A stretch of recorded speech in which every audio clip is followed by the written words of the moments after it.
തിരുവത്താഴത്തെക്കുറിച്ചുള്ള ഉപദേശം ആധികാരികമായി പൗലോസ് അപ്പോസ്തലൻ വിവരിക്കുമ്പോൾ പറയുന്നതത്രേ. കൊരിന്ത്യർക്കെഴുതിയ 1 ലേഖനം 11 അധ്യായം 23 വാക്യം. ഞാൻ കർത്താവിങ്കൽ നിന്ന് പ്രാപിക്കുകയും നിങ്ങൾക്ക് ഏൽപ്പിക്കുകയും ചെയ്തത് എന്തെന്നാൽ. പൗലോസ് വൈകി വന്ന ശിഷ്യൻ എന്ന് പറഞ്ഞു കേട്ടിട്ടുണ്ട്. എന്നുവെച്ചാൽ മറ്റു 12 ശിഷ്യന്മാരെ പോലെ യേശു കർത്താവിനോടൊപ്പം നടക്കുവാനോ യേശു ചെയ്ത കാര്യങ്ങൾ കാണുവാനോ യേശുവിനോടൊപ്പം അത്താഴം കഴിക്കുവാനോ അവസരം ലഭിക്കാതിരുന്ന വ്യക്തിയായിരുന്നു.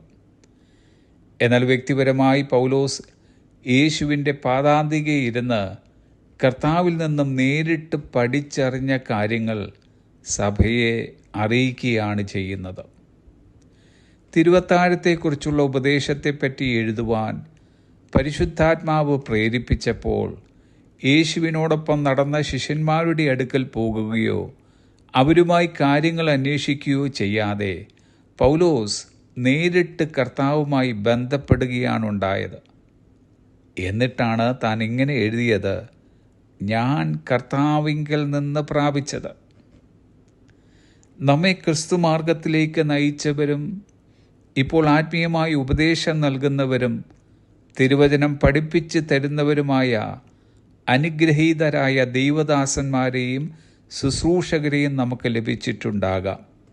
അതൊക്കെ നല്ല കാര്യങ്ങൾ തന്നെയെങ്കിലും കാലങ്ങൾ ഏറെ കഴിഞ്ഞിട്ടും ഇതുവരെയായിട്ടും എന്തെങ്കിലും കാര്യങ്ങൾ കർത്താവിങ്കൽ നിന്ന് നേരിട്ട് പ്രാപിക്കുവാൻ കഴിഞ്ഞിട്ടുണ്ടോ എന്നത് നാം ഓരോരുത്തരും ചിന്തിക്കുന്നത് നന്നായിരിക്കും. ക്രിസ്തീയ ജീവിതത്തിൽ നേരിട്ടുള്ള അനുഭവവും മറ്റുള്ളവർക്കുണ്ടായ അനുഭവം കേൾക്കുന്നതും തമ്മിൽ വ്യത്യാസമുണ്ട്. ശമരിയാക്കാരത്തി സ്ത്രീ പറഞ്ഞ സാക്ഷ്യം നിമിത്തമാണ് ആ പട്ടണത്തിലെ പലർ യേശുവിൽ വിശ്വസിക്കാനിടയായത്.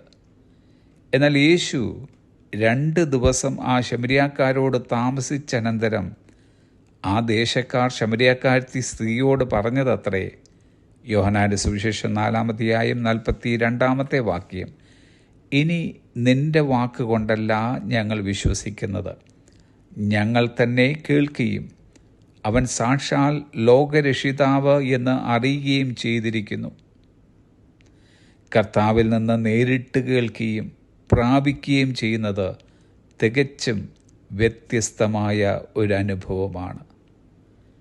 ഇന്നാരൊക്കെ കർത്താവിൽ നിന്നും പ്രാപിക്കുവാനായി അവിടുത്തെ പാദപീഠത്തിൽ ഇരിക്കുന്നുവോ അവരോടെല്ലാം വ്യക്തിപരമായി ചിലത് സംസാരിക്കുവാനും ഇടപെടുവാനും കർത്താവിന് ആഗ്രഹമുണ്ട്.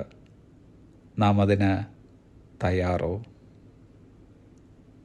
Have a blessed day.